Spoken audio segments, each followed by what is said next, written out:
Hello, BookTube. It's Wednesday, and it's time for the final shelf, 3/4 of a shelf of transport books. So this is shelf, is it 9? I think it's shelf 9. 1, 2, 3, 4. Yeah, 9. And we start out with another sort of older book here. The Steam Engine, Steam Navigation, and Railways. Can't really see much. It's no cover on it. No. Ooh. Somebody had wanted at some point £70 in here, it says, but I didn't pay that for it. This is, the Steam Engine explained and illustrated with an account of its investigation and progressive improvement and its application to navigation and railways. And a memoir of Watt by Dionysius Lardner. What a name. 7th edition, London, printed for Taylor and Walton.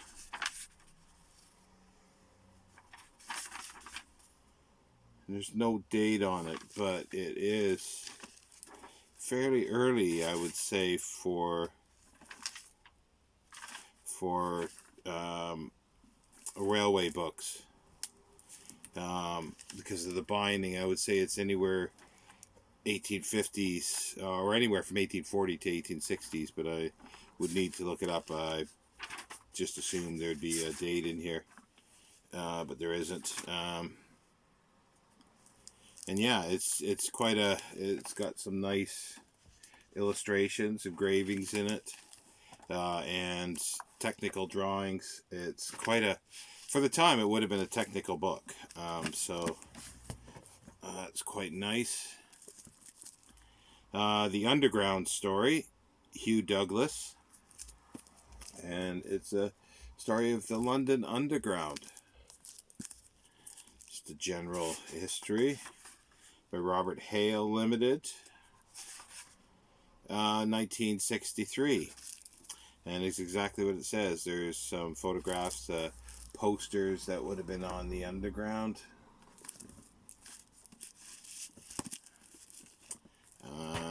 Trying to figure out a way to pile these while I go through this. Here's another one of these Blandfords that are kind of nice, and like I say, they were really cheap. It's Merchant Ships of the World in Color, 1910 to 1929. Just a white cover, and it's just chock full of great artwork of merchant ships, and then a listing of ships and a little history of each of them. This one was really nice to see. East Anglia walking the ley lines in ancient tracks. Well, there's a whole story you could go into about the ley lines and where they were created. But yeah, this was kind of nice. It was just it's a very cheap book in the sense of it doesn't tell you a lot, but it does go into some history, and I don't have much on walking trails, which I'd like to get more eventually. It'd be nice to expand. It's Wildwood House, London. It's by Shirley Tolson, illustrated by Oliver Caldecott, maps drawn by Sue Laws, and Wynwood House, 1979. Okay, well, let's do it this way. And here's another one of the Shire albums, Industrial Steam Locomotives by Jeffrey Hayes. Again, it's just these little things. This is 32 pages long. They're nice. They're interesting. It's an interesting publishing house, and there's a huge list of them on the back. East Coast Passage, A Voyage of a Thames Sailing Barge, D.H. Clark. This is a little later for me. It's a nice, actually, wraparound jacket. I'm not sure if you can see that properly, but hopefully. By D.H. Clark, illustrated by Graham Humphreys. It's a Longman publication, 1971. And it's like the book describes the voyage of 16-year-old John and Mary, one of the few remaining Thames sailing barges, from its moorings at the small Lincolnshire market town of Brigg down to Humber and the east coast to the quiet village of Amisley on the River Stour. For 11 years, J&M, as she was known, had been the home of the author, his wife and son, until they finally decided to travel south and sell her. So yeah, it's post World War II. Trying to remember when most of it's doing. I can't remember, but yeah, there's diagrams of the barge and the routes. This is kind of interesting. It's Channel Tunnel Visions, 1850 to 1945, Dreams and Nightmares by Keith Wilson. And it's a history of wanting to build a channel tunnel. And it's really nice end papers. It's published by Keith Wilson, as I say, but published by the Hambleton Press. And it's 1994, so it's just literally a history of wanting to build a channel tunnel.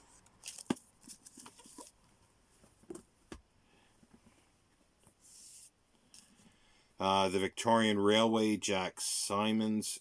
Sorry. It's a bigger book. It's Thames and Hudson.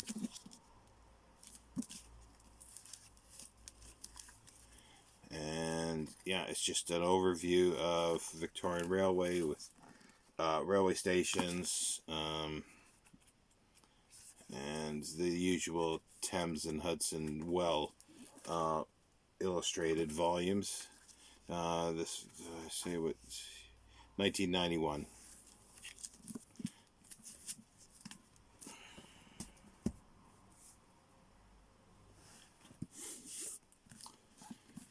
This one's Old English Mills and Inns, so this is going back to my inns and mills together.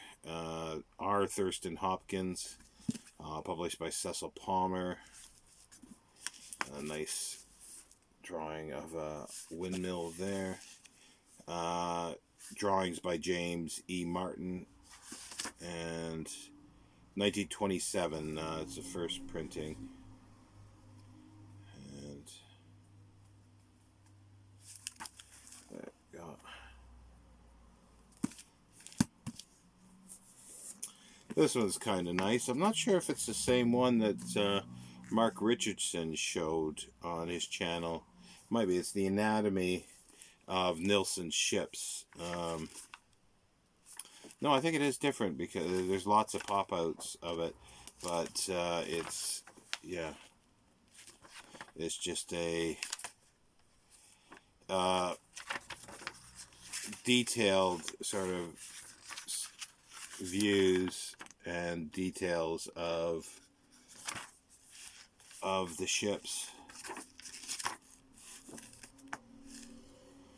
with models and so forth. And if you wanted to build a model, you could.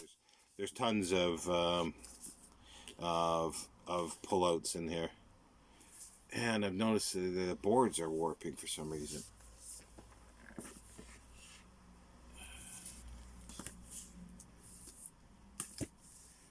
Okay, a little outside of this, but it's it was kind of nice to get a Hamlin Concise Guide to British Aircraft of World War II by David Munday. And again, it's just a nice reference book that was £2, and it's got all the descriptions in it. Hamlin, just a publisher of this kind of stuff. It's been reprinted like 5 times from 1995, and then this is 2000 edition. Nothing too detailed, but just, you know, the stats of the aircraft. Here we go. 4 main lines, Hamilton Ellis. It's an Allen and Unwin publication. Not too early train-wise, but it's a beautiful frontispiece. Yeah, George Allen and Unwin, 1950. So there's even some more colored in here, I thought. Sure, I saw another colored one. There we go. Beautiful colored plates.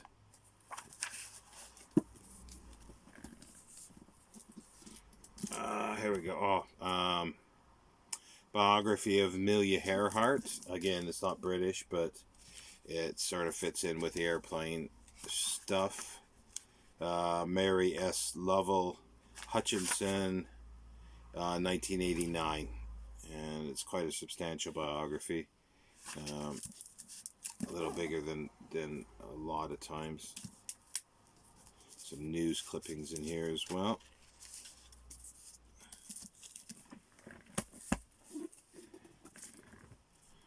Life of a Genius, Sir George Cayley, Pioneer of Modern Aviation, by Gerald Farley and Elizabeth Cayley.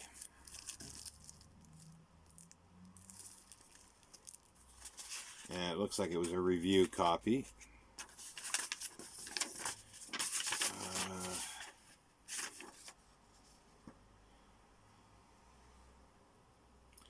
Looks like it was... oh, there's actually somebody bought this as well. Bought 2 books. But there's a review copy that's sort of the slip that's laid in.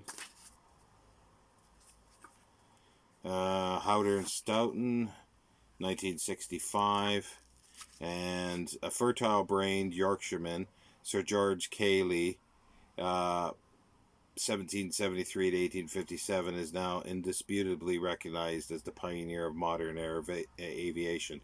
Apart from his work on aeronautics, he invented, among other things, the Caterpillar tractor, the hot air engine, the tension wheel, which became the foundation of the modern bicycle wheel, and an ink-carrying pen and a self-righting lifeboat. He also invented a mechanical hand for a man who had lost his own hand. The safety curtain in the Drury Lane Theatre was also an invention of his. And it just goes on. Just a short biography of him. Another one that's sort of aviation, a biography of Lindenberg by A. Scott Berg, who's serial sort of biographer, but he does a lot of film biographies as well. And this was published Macmillan, 1998, and it's like 600 plus pages.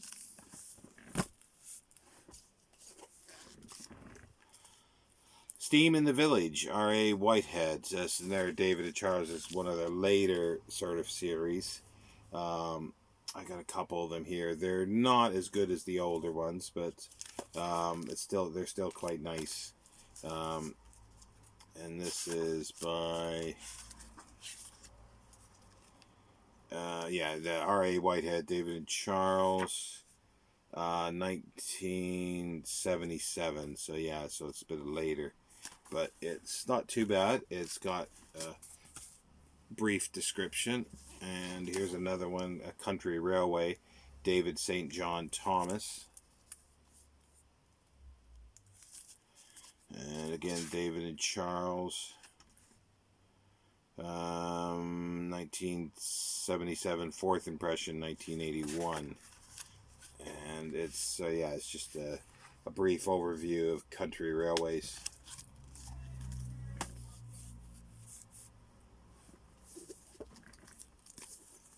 And here's a duplicate of it. Yeah.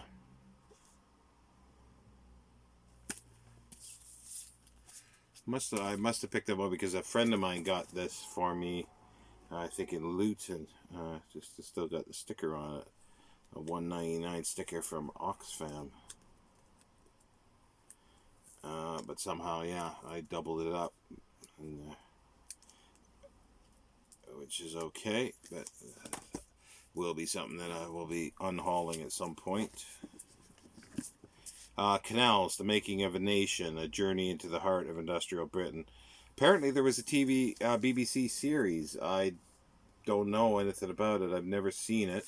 It just popped up in the book, or no, this was in a charity shop, I think, for really almost nothing. BBC Books.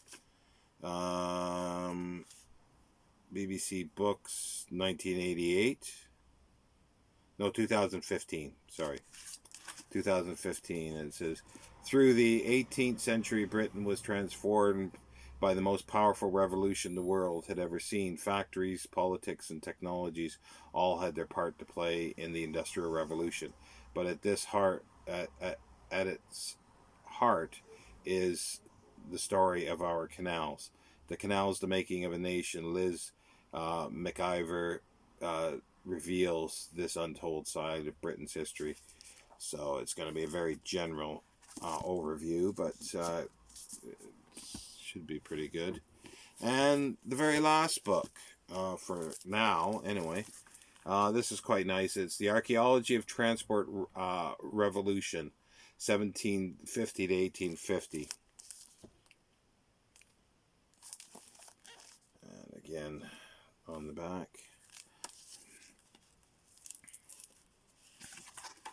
by P.J.G. Ransom, World's Work Limited. I've never heard of that publisher. Trying to see if they're a subsidiary of someone.